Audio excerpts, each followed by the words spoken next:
Declaração da OIT sobre os princípios e direitos fundamentais no trabalho.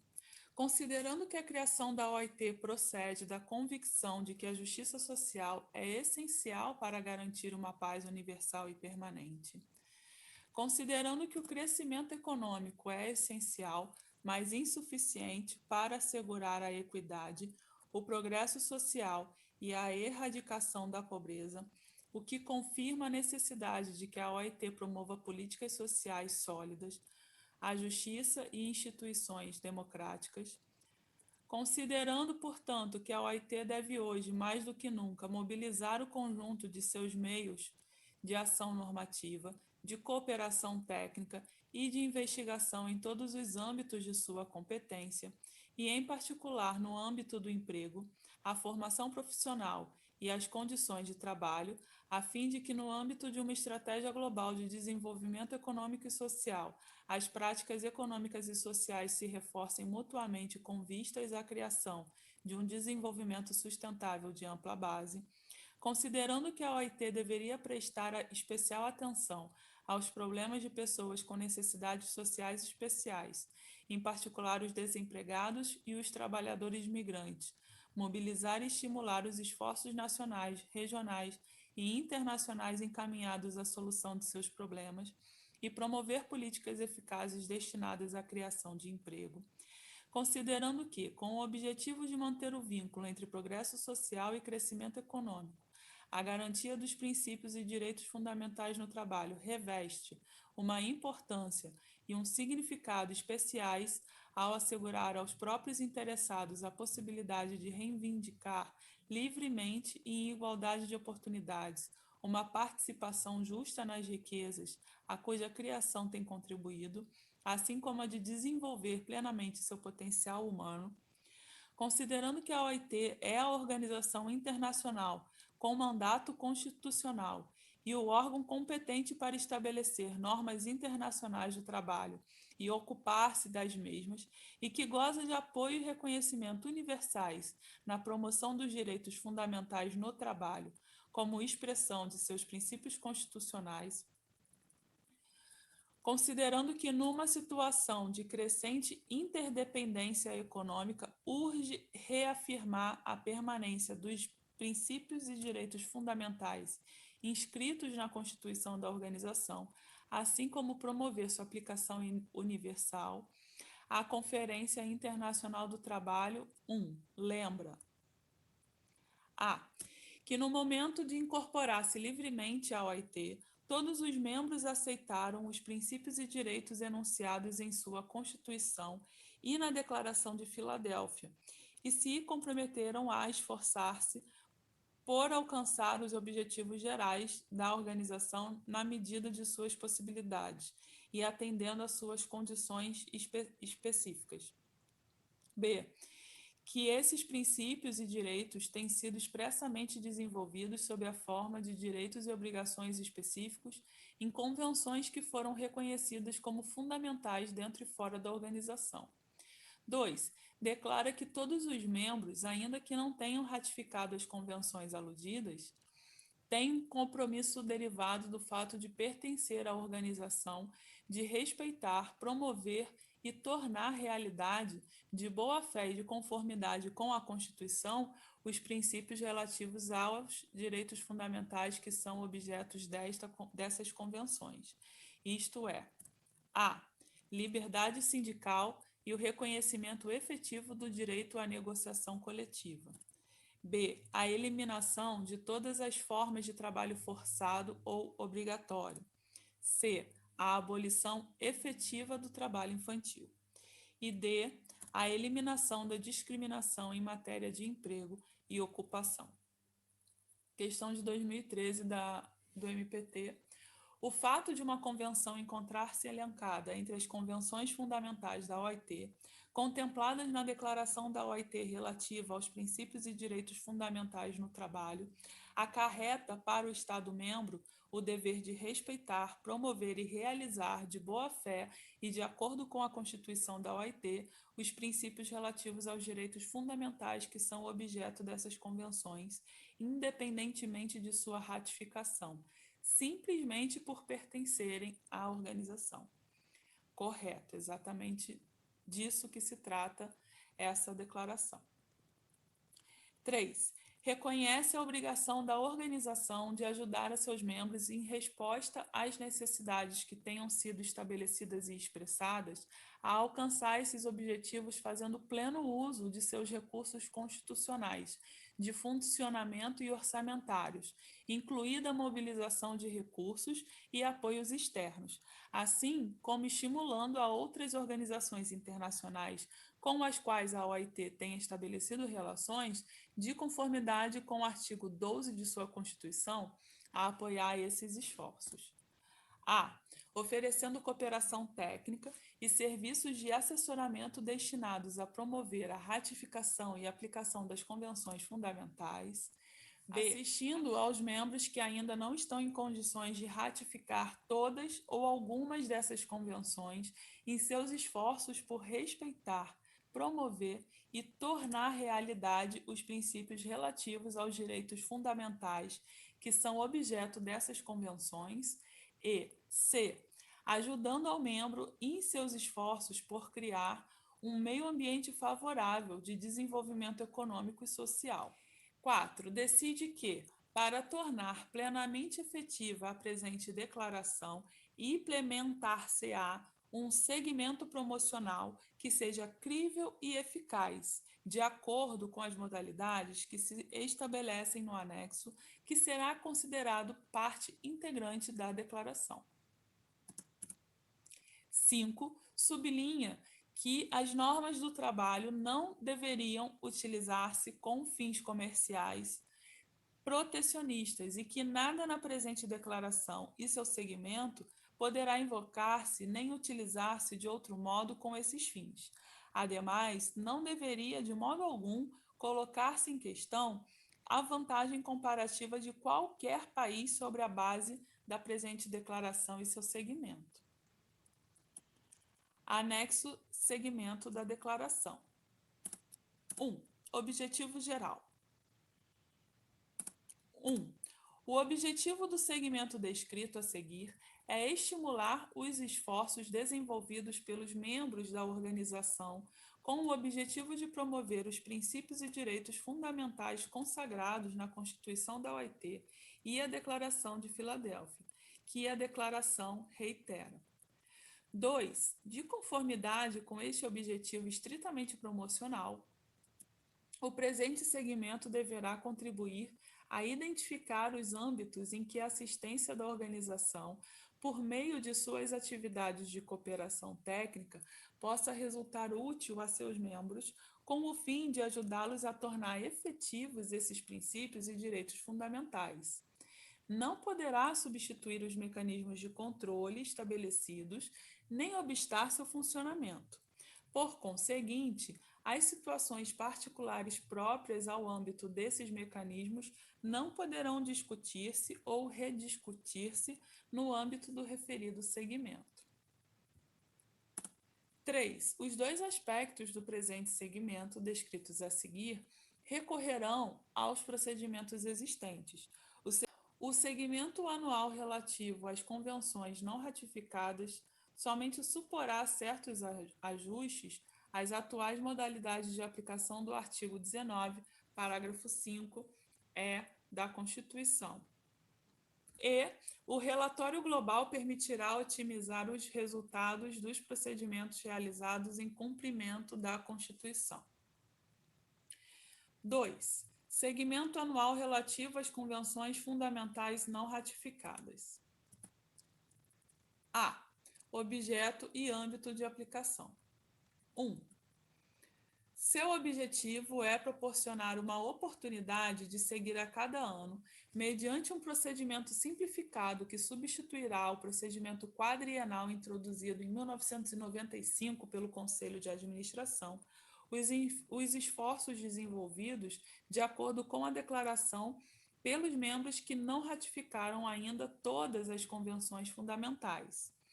2. O segmento abrangerá a cada ano as 4 áreas de princípios e direitos fundamentais enumerados na declaração. B. Modalidades. 1. O segmento terá como base relatórios solicitados aos membros em virtude do artigo 19, parágrafo 5, a linha E da Constituição.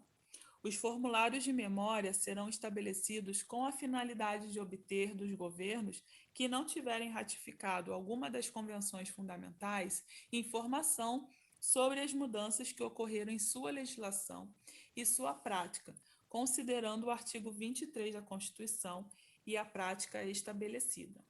2. Esses relatórios, recopilados pela repartição, serão examinados pelo Conselho de Administração.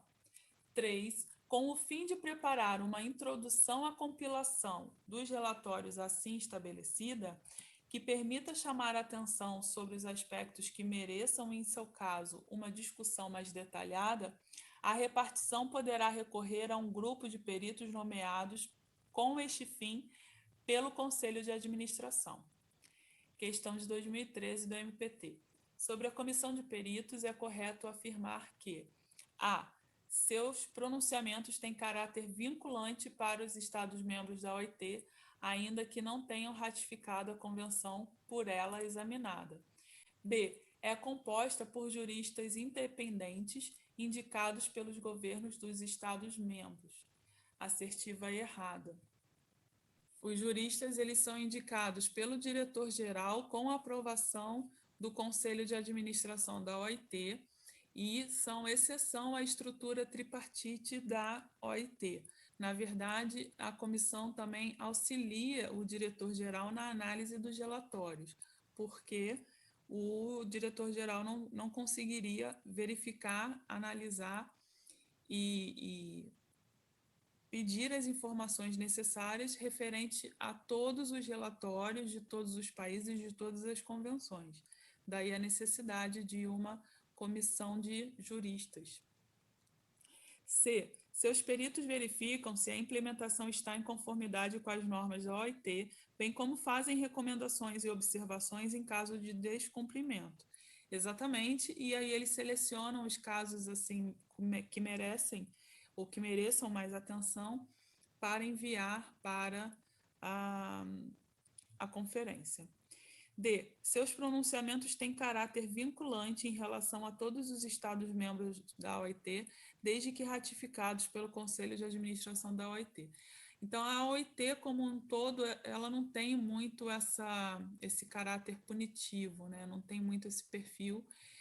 Na verdade, é mais uma questão mesmo de boas práticas internacionais. 4. Deverá ajustar-se o procedimento em vigor do Conselho de Administração para que os membros que não estejam nele representados possam proporcionar, da maneira mais adequada, os esclarecimentos que, no segmento de suas discussões, possam resultar necessárias ou úteis para completar a informação contida em suas memórias. 3. Relatório global.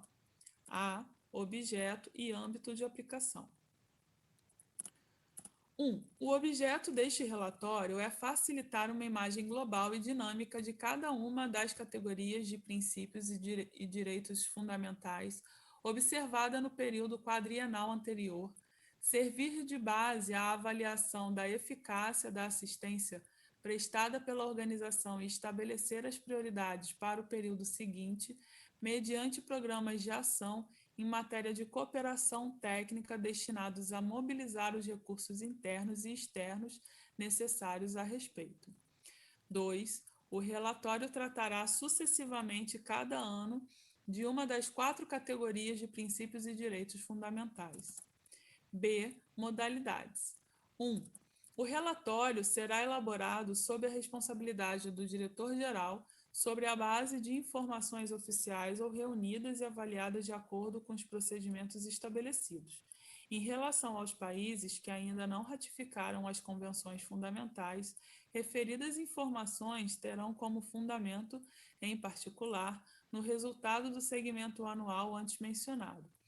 No caso dos membros que tenham ratificado as convenções correspondentes, estas informações terão como base, em particular, os relatórios, memórias, tal como são apresentados e tratados em virtude do artigo 22 da Constituição. 2. Esse relatório será apresentado à conferência como um relatório do diretor-geral para ser objeto de uma discussão tripartite. A conferência poderá tratá-lo de um modo distinto do inicialmente previsto para os relatórios aos que se referem o artigo 12 de seu regulamento, e poderá fazê-lo numa sessão separada, dedicada exclusivamente a esse informe ou de qualquer outro modo apropriado. Posteriormente, corresponderá ao Conselho de Administração, durante uma de suas reuniões subsequentes mais próximas, tirar as conclusões de referido debate no relativo às prioridades e aos programas de ação em matéria de cooperação técnica que deva implementar durante o período quadrienal correspondente. 4. Fica entendido que 1. O Conselho de Administração e a Conferência deverão examinar as emendas que resultem necessárias a seus regulamentos respectivos para executar as disposições anteriores.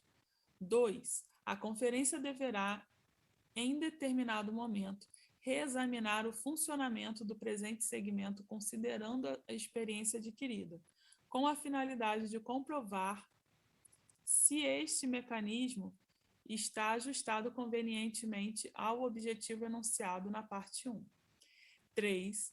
O texto anterior é o texto da Declaração da OIT relativa aos princípios e direitos fundamentais no trabalho e seu segmento devidamente adotada pela Conferência Geral da Organização Internacional do Trabalho durante a 86ª reunião realizada em Genebra e cujo encerramento foi declarado em 18 de junho de 98. É fé do qual foi assinado neste 19º dia de junho de 1998. Questão de 2015. No que se refere à produção normativa da OIT, é incorreto afirmar: a. A Declaração da OIT sobre Princípios e Direitos Fundamentais no Trabalho necessita de ratificação para viger em âmbito nacional. Assertiva incorreta porque não precisa ser ratificada para viger em âmbito nacional. Questão de 2015. As convenções não ratificadas constituem fontes materiais de direito do trabalho. Assertiva correta. 2015. Sobre a Organização Internacional do Trabalho, é correto dizer que sua criação é anterior ao estabelecimento da Organização das Nações Unidas.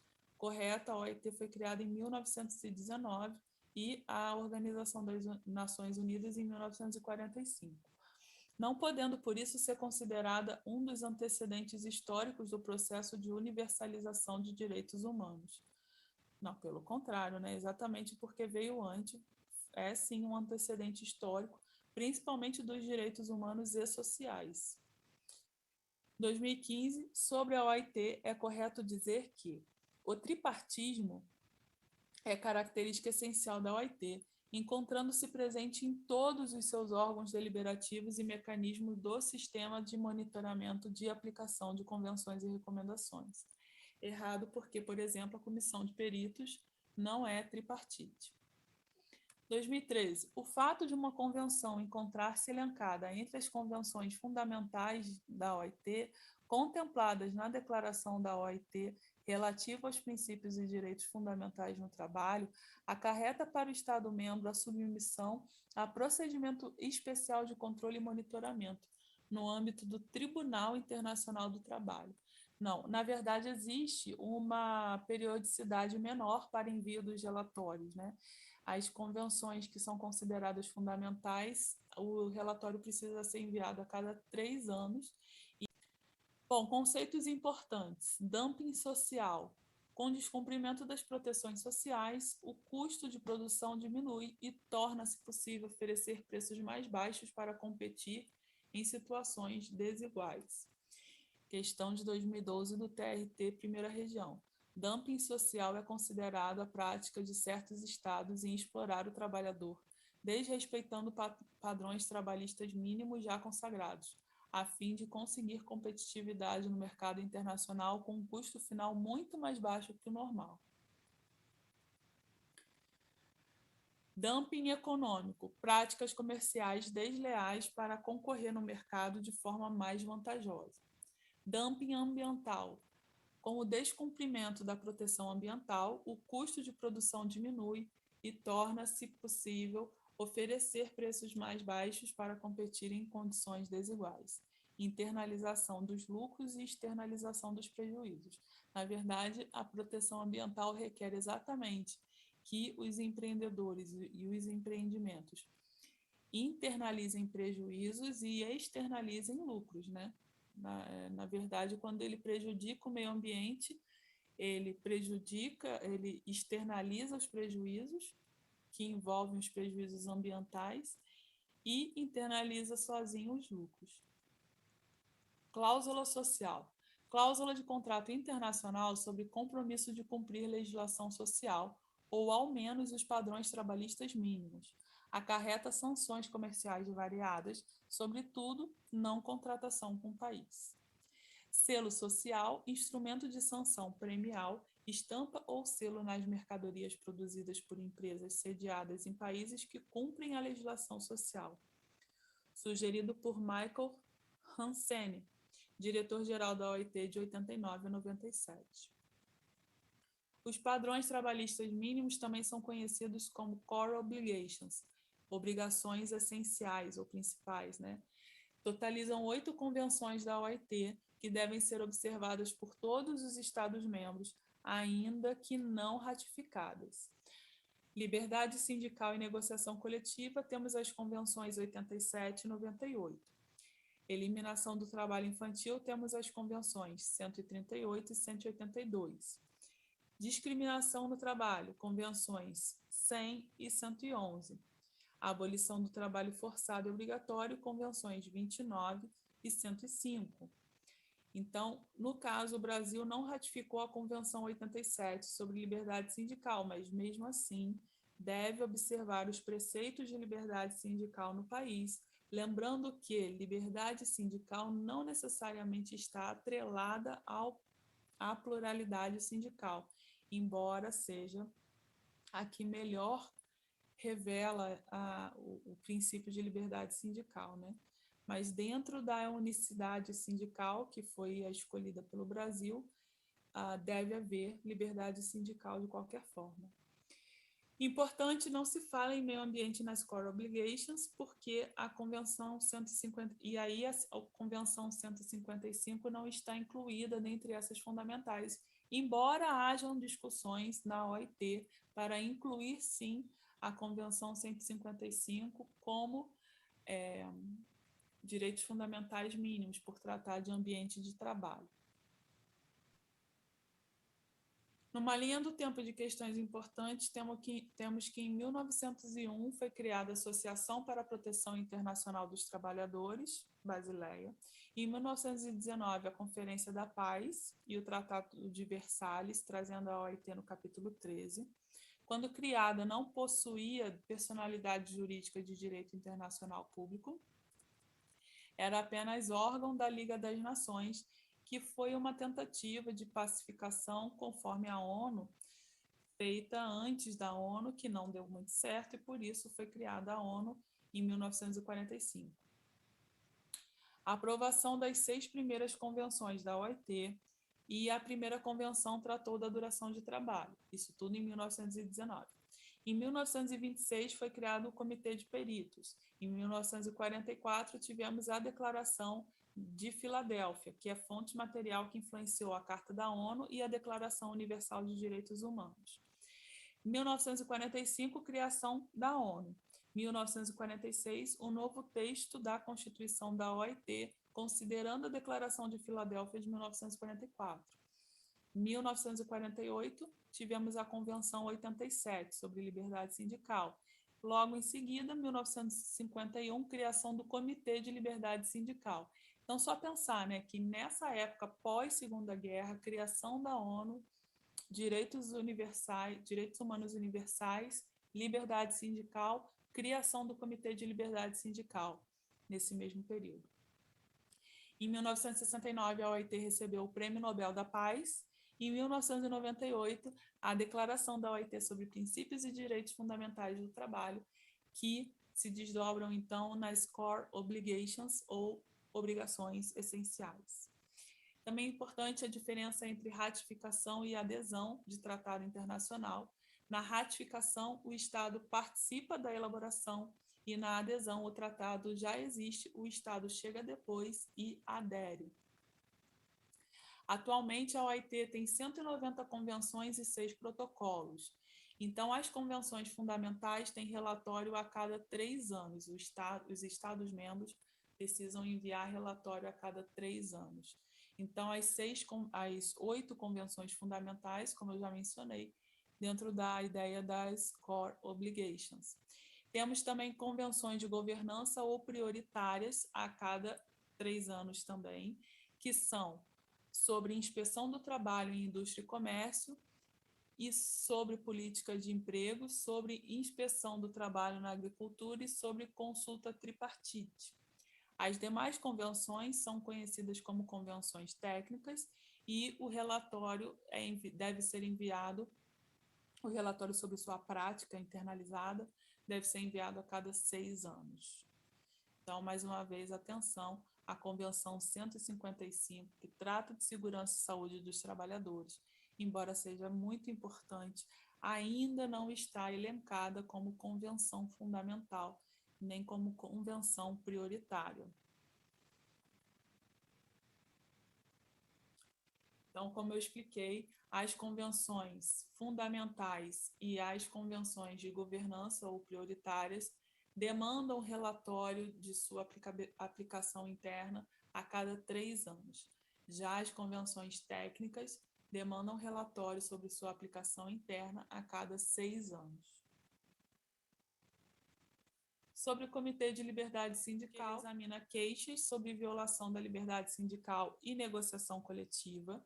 Ele pode propor ao governo interessado uma missão de contatos diretos, é presidido por membro independente, é composto por 3 representantes governamentais, de trabalhadores e de empregadores, e seus respectivos suplentes. Então, são 9 representantes, 3 governamentais, 3 de trabalhadores e 3 de empregadores, mais 9 suplentes, 3 suplentes de governamentais, 3 suplentes de representantes de trabalhadores e 3 suplentes de representantes de empregadores, mais o membro independente que o preside. Então, são 19 pessoas. Reunião 3 vezes ao ano. Publicação de informe com suas decisões, que são recopiladas regularmente. Avalia se as práticas nacionais estão conforme os princípios da liberdade sindical e de negociação coletiva e tem a finalidade de promover diálogo tripartite construtivo. Então, essas decisões recopiladas regularmente formam os verbetes do Comitê de Liberdade Sindical, né? Da onde a gente tira fonte de estudo também e fonte de argumentação.